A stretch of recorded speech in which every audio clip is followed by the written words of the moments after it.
నమస్తే. నేను రవీందర్. త్రిబుల్ న్యూస్‌కు స్వాగతం. పాలకుర్తి నియోజకవర్గంలో అభివృద్ధి పనుల జోరు కొనసాగుతోంది. రాయపర్తి మండలం సూర్యతండ నుంచి చెకురుతండ వరకు 40 లక్షల నిధులతో చేపట్టిన బీటీ రోడ్డు పనులకు స్థానిక ఎమ్మెల్యే యశస్విని రెడ్డి శంకుస్థాపన చేశారు. గిరిజన తండాల అభివృద్ధికి ప్రభుత్వం కట్టుబడి ఉందన్నారు.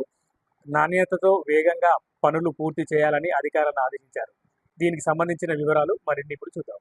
పాలకుర్తి నియోజకవర్గంలో రహదారుల విస్తరణకు శ్రీకారం చుట్టారు ఎమ్మెల్యే యశస్వినిరెడ్డి. ఐటీడీఏ ఏటూరు నాగారం ఆధ్వర్యంలో మంజూరైన 40 లక్షల రూపాయల నిధులతో సూర్యతండా టు చక్రుతండా బీటీ రోడ్డు నిర్మాణ పనులను ఆమె ఘనంగా ప్రారంభించారు.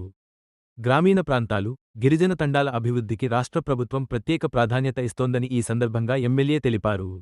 మెరుగైన రహదారి సౌకర్యాల ద్వారా రవాణా ఇబ్బందులు తొలగి విద్య, వైద్య సేవలు ప్రజలకు మరింత చేరువవుతాయన్నారు. ఎన్నో ఏళ్లుగా స్థానికులు ఎదురుచూస్తున్న ఈ రోడ్డును సకాలంలో, నాణ్యతతో పూర్తి చేయాలని అధికారులను ఆదేశించారు. ప్రజలకు ఇచ్చిన ప్రతి హామీని నెరవేరుస్తూ నియోజకవర్గాన్ని మోడల్గా తీర్చిదిద్దుతానని ఎమ్మెల్యే స్పష్టం చేశారు. ఎందుకంటే మనం అడగంగానే మన కాన్స్టిట్యున్సీకి అన్ని కోట్లు ఇచ్చినందుకు మరి అట్లనే ఇక్కడ రాయపర్తికి సేవాలాల్ భవన్ కూడా పెడతామని చెప్పినాము. తప్పకుండా దాన్ని కూడా అతి త్వరలో సేవాలాల్ భవన్ కూడా తీసుకొని వస్తాము. మరి ఇంకేదైనా పని అది కూడా చేపిస్తాము. ఇంకేదైనా ఉన్నా కానీ డెఫినెట్గా చేసుకుంటూ ముందుకెళ్దాము. ఇంకా ఇంద్రమ్మ ఇల్లు కూడా చూస్తున్నారు. ఒకటో విడత కంప్లీట్గా అయిపోకముందే రెండో విడత రానే వచ్చింది. ఒకటో విడతలో ఇంకా గృహప్రవేశాలు ఇంకా కొంతమంది స్టార్టే చేసుకోలేదు.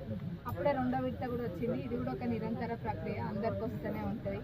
ప్రతి ఒక్క పేదవాళ్ళకు కూడా మన ప్రజాప్రభుత్వంలో ఇంద్రమ్మ ఇల్లు ఖచ్చితంగా వచ్చి చేస్తే ఇంకా సన్న బియ్యము, రేషన్ కార్డులు, ఆరోగ్యశ్రీని 5 lakhs to 10 lakhs చేయడము, ఉచిత బస్సు ప్రయాణం, మహిళలకి వడ్డీ లేని రుణాలు అయితే ఇంకా లెక్కలేనన్ని వస్తున్నాయి.